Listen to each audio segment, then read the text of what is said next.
Bank के अंदर personal loan apply करने के लिए आपको इंडियन बैंक के ऑफिशियल वेबसाइट पे आना होगा। फाइनली यहाँ पर जब आप आते हैं तो आपके सामने जो है कुछ इस प्रकार से इंटरफेस दिखाया जाता है। यहाँ पे आप इंग्लिश सेलेक्ट करेंगे, देन उसके बाद लोन अप्लाई करने के लिए आपको 3 लाइन पे क्लिक करना होगा। यहाँ पे जैसे आप क्लिक करेंगे तो इसके अंदर जितने भी सर्विसेज होती है वो सारी यहाँ पे देखने को मिल जाती है। जैसे कि आप देख सकते हो यहाँ पे एक प्रोडक्ट का ऑप्शन मिलता है, आप प्रोडक्ट वाले ऑप्शन पे क्लिक करते हो। अब यहाँ पे आपको जो है लोन प्रोडक्ट देखने को मिल जाता है, deposit product, digital product, cash management और नीचे भी कई सारे ऑप्शंस आपको देखने को मिल जाता है। तो यहाँ पे हम लोन अप्लाई करने वाले हैं तो यहाँ पे लोन सेलेक्ट करेंगे। देन उसके बाद यहाँ पे देखने को मिलता है agriculture loan, retire personal loan, MSME loan, online loan, corporate loan. तो भाई यहाँ पे जिस टाइप का आप लोन लेना चाहते हो उसको यहाँ पे सेलेक्ट करना है। मैं यहाँ पे पर्सनल लोन लेना चाहता हूँ तो यहाँ पे रिटायर एंड पर्सनल लोन पे क्लिक करते हैं। देन उसके बाद यहाँ पे होम लोन दिखाया जाता है, mortgage loan, vehicle loan, personal loan, education loan और यहाँ पे ज्वेलर लोन। तो यहाँ पे क्या करेंगे, यहाँ पे हम पर्सनल लोन सेलेक्ट करेंगे। देन उसके बाद हमारे सामने जो है कुछ इस प्रकार से इंटरफेस आता है। आप किस टाइप का लोन अप्लाई करने वाले हो आप वहीं से सेलेक्ट कर लेना। देन उसके बाद यहाँ पे जनरली हम बताने वाले हैं कि आप नॉर्मली पर्सनल लोन कैसे अप्लाई कर सकते हो। काफ़ी सारे लोगों के मन में डाउट रहता है कि इस बैंक के अंदर हमारा अकाउंट होगा तभी हमको लोन प्रोवाइड किया जाएगा। तो ऐसा कुछ भी नहीं होता है। आपका अकाउंट इसमें है तो भाई आराम से आपको लोन मिल जाता है। प्री अप्रूव्ड पर्सनल लोन का ऑफर्स मिलता है तो इंस्टेंट बिना पेपर का आपको जो है लोन मिल जाता है। लेकिन वहीं अगर आपका अकाउंट इस बैंक के अंदर नहीं रहता है तो उस केस में जो है आपको यहाँ पे एक फॉर्म होता है, वो फॉर्म को फिल करना होता है। देन उसके बाद आपको लोन दिया जाता है। तो चलिए यहाँ पे दोनों तरीका जो है हम देखने वाले हैं। सबसे पहले हम आप सबको बता दें कि अगर आप सैलरीड पर्सन हो तो भाई यहाँ पे आपको सैलरीड के लिए स्पेशल लोन ऑफर किया जाता है, जो कि आप यहाँ पे देख सकते हो, salaried loan, Indian bank clean loan to salaried class. ठीक है, तो अगर आप सैलरीड क्लास के अंदर आते हो, मतलब किसी कंपनी में जॉब करते हो, महीना टू महीना पैसा आपके अकाउंट के अंदर आ जाता है, तो भाई ये वाला ऑप्शन सेलेक्ट कर लेना और यहाँ पे जो भी जानकारी दिया गया एक बार रीड कर लेना। जैसे कि यहाँ पे बताया गया जो भी आपका सैलरी होगा उससे 20 गुना ज़्यादा तक का जो है आपको यहाँ पे लोन अमाउंट लोन मिल सकता है। रिपेमेंट करने का टाइम जो है आप सबको यहाँ पे 84 मंथ मिल सकता है। वहीं यहाँ पे हम बात करें कि कौन कौन लोग जो है इस बैंक के अंदर लोन अप्लाई कर सकते हैं, तो यहाँ पे उनका नाम दिया गया। अगर आप इंडियन बैंक के एम्प्लॉय हैं, अंडरटेकिंग, सेंट्रल गवर्नमेंट, इन सारी चीज़ों के अंदर अगर आप जॉब करते हैं रेगुलरली तो आपको यहाँ पे इजीली लोन मिल जाता है। और भाई आपका जो सैलरी होता है उससे 20 गुना ज़्यादा तक का जो है लोन अमाउंट आपको यहाँ पे दे दिया जाता है। यहाँ पे हम आपको बता दें आपका एज जो है लगभग यहाँ पे 21 वर्ष से ऊपर और 65 वर्ष से नीचे होना चाहिए। साथ ही साथ यहाँ पे बताया गया कि मिनिमम लोन अमाउंट आपको यहाँ पे 50,000 और मैक्सिमम लोन अमाउंट जो है लगभग यहाँ पे 20 से 25 लाख तक का ऑफर्स किया जाता है। तो भाई ये हो गया सैलरीड पर्सन वाले के लिए। अगर आप नॉर्मल कोई पर्सन हो, जैसे कोई बिजनेस करते हो, शॉप करते हो या आप प्रोफेशनल हो, तो भाई उस केस में क्या करोगे, तो भाई एक स्टेप बैक आना। यहाँ पे देखने को मिलता है इंडियन बैंक पेंशनर लोन। अगर आप पेंशन उठाते हो तो भाई पेंशन के लिए जो है यहाँ पे अलग सेक्शन दिया गया।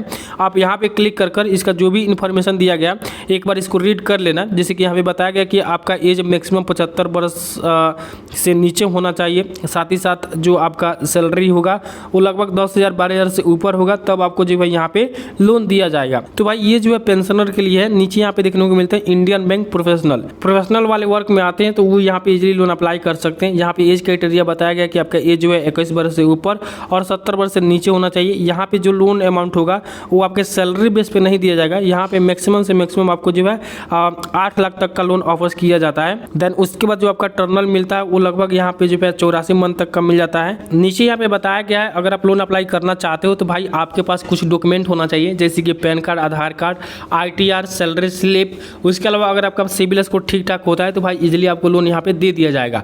लेकिन भाई अभी के टाइम में हम बात करें तो काफ़ी लोग ऐसे हैं जिनके पास ITR नहीं फिल करते हैं, सैलरी स्लिप उतना अच्छा नहीं होता है, मतलब महीना का 30,000, 35,000, 40,000 रुपये नहीं कमा पाते हैं। तो भाई वो लोग क्या करेंगे, तो भाई उन लोग के लिए भी जो है ये बैंक सुविधा देती है। यहाँ पे जो है आप IB प्रोफेशनल ना चूज कर आप जो है यहाँ पे होम लोन चूज कर सकते हैं, व्हीकल लोन चूज कर सकते हैं, या जो भी दूसरे कैटेगरी आता है। जैसे कि मैं आप सबको यहाँ पे काफ़ी सारा कैटेगरी बताया हूँ, जो कि सबसे बेस्ट और सबसे बढ़िया आता है मॉर्गेज लोन और यहाँ पे एजुकेशन लोन। तो भाई ये दोनों लोन आप ले सकते हो। अब हम बात करें इस बैंक के अंदर लोन अप्लाई कैसे करेंगे, तो भाई लोन अप्लाई करने के लिए जो है यहाँ पे सिंपल सिंपल सा स्टेप दिया गया। यहाँ पे आप अप्लाई वाले आइकन पे क्लिक करोगे तो आपके सामने जो है एक नया पेज ओपन हो जाएगी। नया पेज जैसे ही ओपन होता है तो यहाँ पे देख सकते हैं, यहाँ पे जो है आपका एज एलिजिबिलिटी दिया जाता है। मतलब यहाँ पे बताया जाता है कि आपका एज 18 वर्ष से ऊपर होना चाहिए।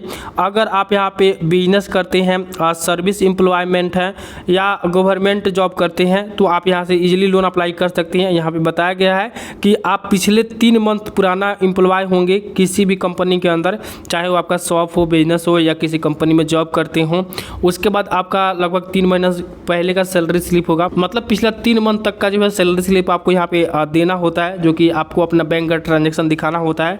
तो यहाँ पे आप लोन अप्लाई कर सकते हो। यहाँ पे दोनों कंडीशन के बारे में बताया गया, नॉन सैलरीड और सैलरीड पर्सन। यहाँ पे सारे कैटेगरीज के लिए बताया गया। अगर आप सैलरीड पर्सन हो तो आपका एलिजिबिलिटी क्राइटेरिया क्या होना चाहिए, नॉन सैलरीड हो तो आपका एलिजिबिलिटी क्राइटेरिया क्या होना चाहिए, आपका जो लोन अमाउंट है वो कितना तक मिल सकता है। जैसे कि आप देख सकते हैं यहाँ पे अगर आप 30 लाख रुपया लोन लेते हो तो भाई 10% के हिसाब से आपका इंटरेस्ट रेट रहेगा। वहीं अगर आप 30 लाख से लेकर 75 लाख तक का लोन अमाउंट लेते हो तो भाई 20% आपको इंटरेस्ट रेट देना होगा।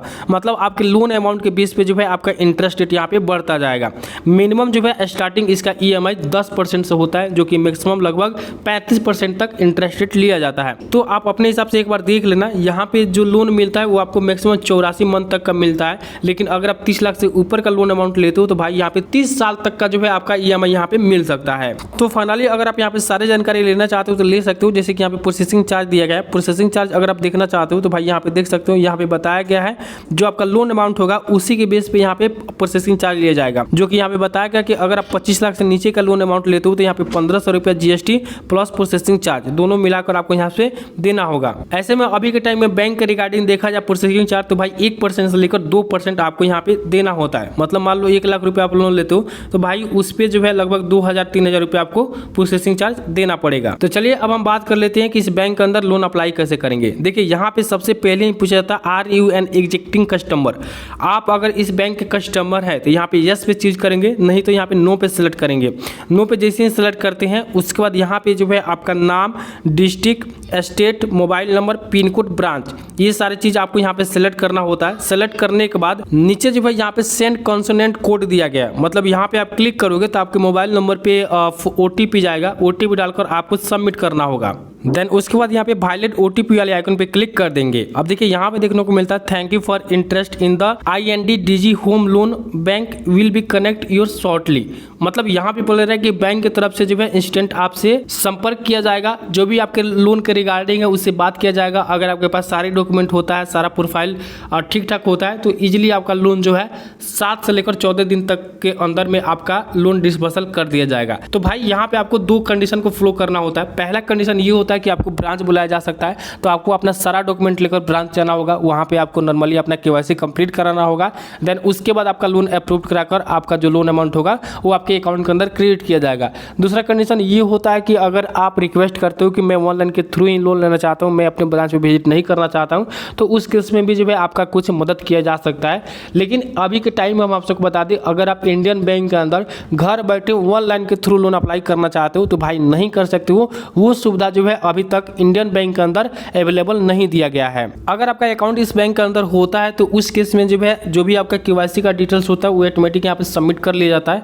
अगर आपके नाम पे प्री अप्रूव पर्सनल लोन का ऑफर्स होता है तो आपको डायरेक्टली ब्रांच बुलाया जाता है। वहाँ पे आपका मैन्युअली KYC कंप्लीट किया जाता है। उसके बाद जो पैसा होता है वो डायरेक्टली आपके अकाउंट के अंदर भेज दिया जाता है। मतलब जिनका अकाउंट इस बैंक के अंदर है उनके लिए थोड़ा बहुत यहाँ पे राहत और सुविधा मिलता है, वो जो है इजिली यहाँ से लोन ले सकते हैं। तो भाई उम्मीद करता हूँ कि आप हमारे बातों को समझ पाए होंगे। वीडियो आप सबके लिए हेल्पफुल रहा होगा। भाई वीडियो अच्छा लगा हो तो वीडियो को लाइक कर देना। भाई ये हमारा नया चैनल है तो भाई चैनल को सब्सक्राइब कर लेना, क्योंकि भाई इस चैनल के ऊपर जो भी रियल जानकारी है, जो भी लोन से रिगार्डिंग वीडियो है वही मैं डालता हूं। तो भाई ये चैनल जो है आपके काम आ सकते हैं, तो चैनल को सब्सक्राइब कर देना। मिलेंगे नेक्स्ट वीडियो में, तब तक के लिए bye bye, have a good day.